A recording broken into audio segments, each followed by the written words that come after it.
আসসালামু আলাইকুম। উপহার বা গিফট যেটাই বলি না কেন সবাই মানে কি বলে গিফট পেলে ভালো লাগে, তো আমারও ভালো লাগছে। আমার জীবনের অনেক বছরের একটা শখ ছিল যে জিনিসটা, সেটা আমার হাতে চলে আসে গতকালকে রাত্রে। কি এটা? এটা হচ্ছে যে পারভিন ফ্যাশন কি বলে হাউস।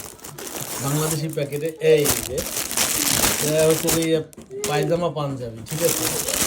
তো জাপানে আসার কি বলে 1 মাসের মাথায় এক বড় ভাইয়ের সাথে পরিচয় হয়েছিল এবং আজও সেই সম্পর্কটা আছে অনেক বছর দেখতে দেখতে। তো সেই বড় ভাই থেকে উপহার পেলাম। একদিন মসজিদে বসে বলছিলাম যে ভাই এরকম একটা পাঞ্জাবি আমার দরকার, আসলে অনেক বছরের শখ ছিল আমার।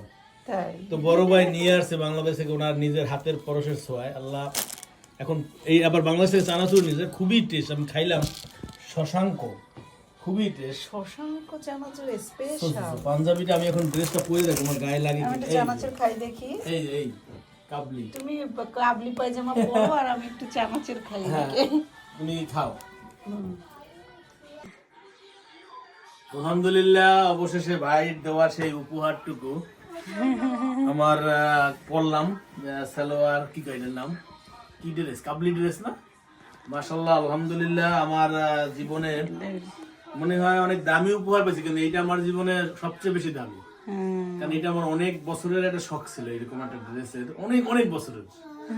তো ভাই দোয়া করি আপনার এই উপহারটা আমি যতদিন আমার কি বলে জাপানে আছি আর শরীর সুস্থ আছে, আমি সারা জীবন ব্যবহার করব। এবং গায়ের সাইজটা খুব পিত্তেরি হয়েছে, তাই না? এবং দোয়া করি আল্লাহ আপনাকে নেক হায়াত দান করুন এবং আপনার মনের আশা পূর্ণ করে দীর্ঘজীবী বাসায় আসবেন। এবং সত্যি আমি খুবই আনন্দিত এই ড্রেসটা পেয়ে। থ্যাংক ইউ ভাই, ভাবির নিয়ে বাসায় আসবেন। Thank you very much. আলহামদুলিল্লাহ, থ্যাংক ইউ ভেরি মাচ ভাই। আপনার দেওয়া উপর এবং একদম ফিট হয়েছে মাশাআল্লাহ, আলহামদুলিল্লাহ। এত সুন্দর ফিট হয়েছে কল্পনা। সাথে আমি এবার ম্যাচ করে স্লিপার নিয়ে আসছি, সাদা একটা সাদা টুপি নিয়ে আসবেন ইনশাআল্লাহ। খুব ভালো হয়েছে তোমার। এই যে মাশাআল্লাহ একদম ফিট, আলহামদুলিল্লাহ ভাই। আরিগাতো গোজাইমাস। সুন্দর হয়েছে।